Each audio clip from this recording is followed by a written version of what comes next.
Because the garden and the farm are certified organic, I have to use rotation in the vegetable garden, and so therefore each bed is under a different crop each year. Now this is a root bed. I've got celery and I've got 2 rows of turnips and 2 rows of beetroot. And the moment has come to thin both the turnips and the beetroot. Now the first row is a row of Milan purple top, which is quite a small turnip, sort of golf ball size, is perfect for them. And the middle row, the second row, is a bigger turnip called golden ball, which is they're both absolutely delicious. But in order to get the best out of them, I need to thin them. And I've slightly over-sowed them. I've sowed them a bit thickly for a reason. You can often lose plants through flea beetle or pigeon attack if the fleece blows away at night or you forget to look after them. So it's really no harm to sow a bit thickly. The seed isn't particularly expensive. Anyway, so I've got a nice thick row and I need to thin them out. Now, it's a dull day and it's a good idea to do this work on a dull day. If it's very, very hot, the plants can wilt and get stressed. So it's late afternoon. I'm going to do it now because I'm going to pull out some plants and get rid of them. I can't transplant them because root crops generally don't transplant that well.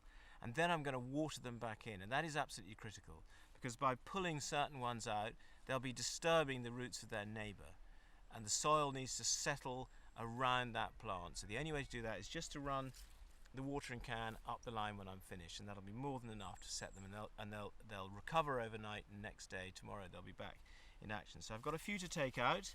I want to leave, the aim is to leave an inch or two between each plant, but I am, as I say, going to harvest them relatively small. They're looking good. This is a good time to do it. If the plants were any smaller, I'd be worried about their rate of recovery. So I'm just going to take every other plant out, and the ones that I can't save I'll give to the poultry, and that's given them a bit of room between each plant, more space to grow, which is the whole idea of it, and to give them enough time and space in which to grow into a nice plant without being shoved out of it by their neighbours. So now I've left an inch or two between each plant, and they are a bit floppy, but with the watering they'll perk up. The thinnings I can feed to the poultry, they'll be delighted with that, and that's given enough space and therefore more light for the plant to grow into the ping pong sized turnip I want it to be.